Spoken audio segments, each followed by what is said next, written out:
Here is how to quickly find unread mails in Gmail. So let's get started.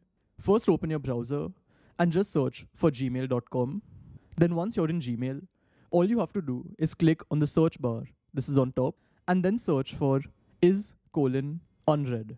Just click on enter, and here you get a list of all of your unread mails which you can scroll through. And if you have multiple pages of this, you can go to the next page by clicking on this button, and again you can see all these mails are unread.